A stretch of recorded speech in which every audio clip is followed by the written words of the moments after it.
Fis-sena 1992 ħabat il-250 sena anniversarju minn meta ħarġet tal-ewwel darba l-proċessjoni tal-ġimgħa l-kbira f'Ħażebbuġ. F'din l-okkażjoni il-Każin 12 May organizza għall-ewwel darba wirja tal-Mejda tal-Apostli. Din il-wirja intlaqet b'suċċess kbir u għalhekk baqgħet issir kull sena.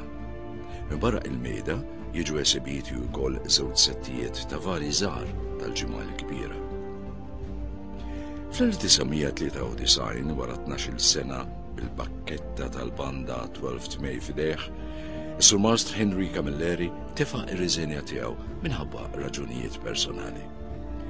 Għal ftit xhur il-banda tmexxiet mis-Sur Mastr Raymond Fenech u fl-1994 il-Kumitat tas-Soċjetà ħatar lil Charles Kakija bħala ir-raba' Sur Mastr Direttur tal-banda 12 May. Kella tkun il-banda Żebbuġija l-iktar żagħżugħa li jissemma leħena barra minn xtutna għall-ewwel darba, meta fid-9 ta' Awwissu tal-1996 il-banda flimkien ma' 110 partitarji rħewla l-Isqallija sabiex il-banda 12 May iddoqq f'Aġġira. Bekk ix-xewqa tal-membri tas-soċjetà li l-banda tagħhom iddoqq fil-festa ta' San Philip ta' Aġġira saret realtà nhar il-11 nhar it-12 ta' Awwissu. Kella tkun din żjara storika li waslet għal ġemellaġġ bejn Ħażebbuġ u Aġġira. Il-ġemellaġġ bejn Ħażebbuġ u Aġġira illi seħħ bis-saħħa taż-żjara tal-banda 12 May f'Aġġira ġie firmat f'Aġġira f'Mejju tal-1997 u f'Ħażebbuġ fil-festa ta' San Philip tal-istess sena.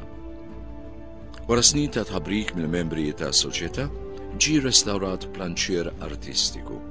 Dan il-planċier ġie inawgurat mill-ġdid nhar 31 ta' Mejju tal-1997 fejn il-banda 12 May esegwit programm kbir taħt id-direzzjoni ta' Sur Mastr Charles Kakija. Il-planċier ġie mbierek mill-ġdid minn Monsinjur Lawrenz Kakija.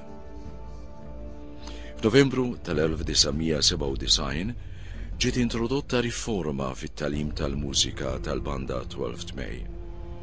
Għal din l-okkażjoni sar kunċert mill-Banda Nazzjonali taż-Żgħażagħ fis-sala prinċipali tal-Każin, kif ukoll seminar fuq it-tagħlim speċjalizzat tal-mużika.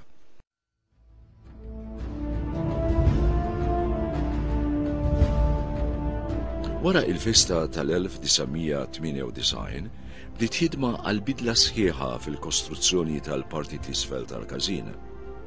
Hawnhekk reġgħet deret il-ħidma volontarja tal-membri tal-Każin. Din il-bidla, il-botteggin ħadera iktar moderna kif ukoll saru stores għal ħtiġiet tal-istess Każin. F'Diċembru tal-1999, is-Sur Mastr Herman Farrugia Franz ġie maħtur il-ħames Sur Mastr Direttur tal-banda 12 May wara 7 snin fil-kariga ta' assistent Sur Mastr. Fis-sena 2000, Dottor Mariella Mizzi saret is-sitt President tas-soċjetà.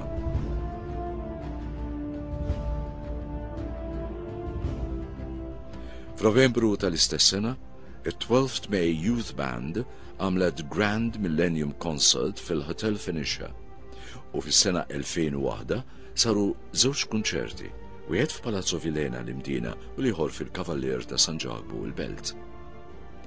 Nhar is-Sibt, il-21 ta' Frar tas-sena 2004, il-Każin 12 May laqa lil Dun Daniel Cardona, l-Arċipriet il-ġdid, kif ukoll irringrazzja lil Dun Charles Attard li temm il-ħidma tiegħu bħala Arċipriet tal-Parroċċa għal 20 sena.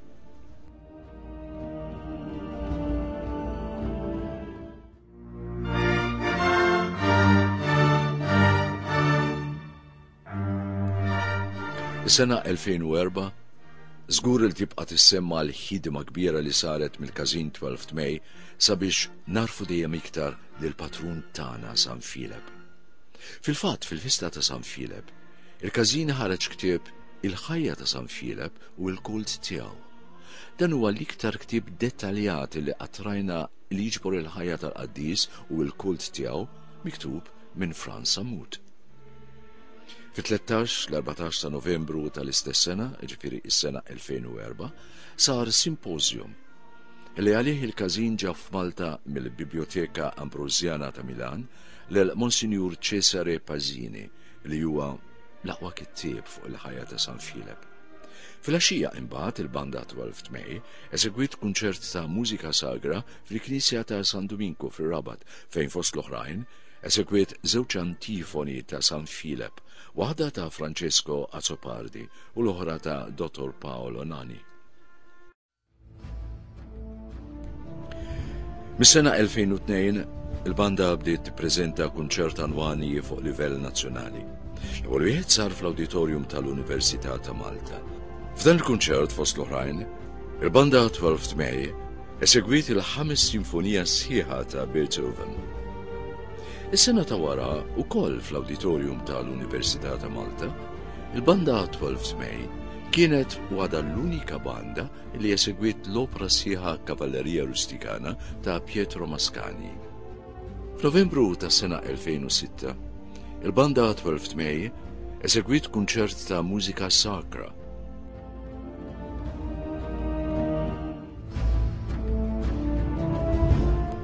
F'Diċembru tas sena 2005, il-banda 12 May kienet u għada l-unika banda li daqqet f'Cinema 16 ta' Leiden Century Complex San Ġiljan. F'dan il-kunċert il-banda 12 May f'sala imballata bin-nies li bar sinema f'pajjiżna ippreżentat il-kunċert Musical Delights flimkien ma' kantanti magħrufa. Novembru 2006 il-banda ippreżentat il-kunċert Mozart 250 fil-Lukanda Radisson ta' Einthoven. F'Novembru 2006, il-Perit Godwin Aġus ġie maħtur bħala is-seba' President tas-Soċjetà wara li mit-tfulija tiegħu kien bandistu attiv fil-Kummissjoni Banda, Skola tal-Mużika u l-Kumitat Eżekuttiv.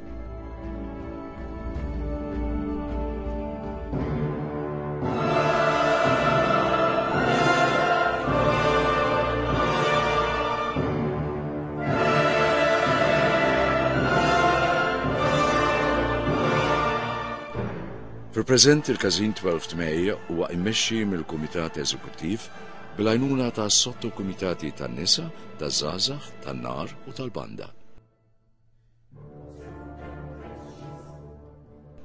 Huwa jinsab moni membri ħabbrika lejn il-każin, lejn il-festa ta' San Filip u lejn Ħażebbuġ. Is-sede tal-każin dejjem bitħabbrik tal-membri qiegħda dejjem tiżbieħ. Is-swali tagħha huma mżejna b'numru ta' għotjiet u tifkiriet xhieda tal-istorja glorjuża tas-soċjetà u l-imħabba li l-membri għandhom leha.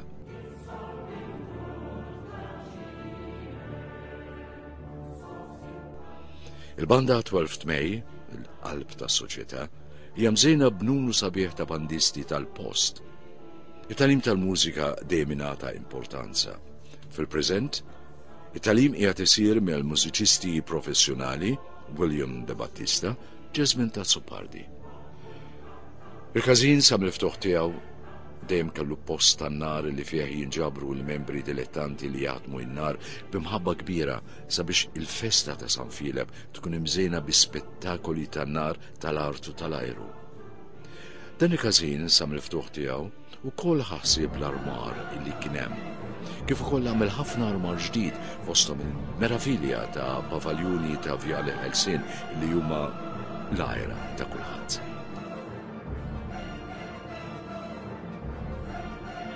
Nistgħu ngħidu li issa li qegħdin fuq l-għadba sabiex ftit ta' snin oħra niċċelebraw bil-kbir il-50 sena mit-twaqqif ta' dan il-każin. Il-każin tal-festa ta' San Filip. Il-każin li mit-twaqqif tiegħu biddel idea li kienet teżisti ta' x'għandu jfisser każin li jikkontribwixxi għall-festa. Bekk il-futur tal-banda u tal-każin ma jistax ma jqanqalx iktar kuraġġ u ma jbassarx iktar suċċess.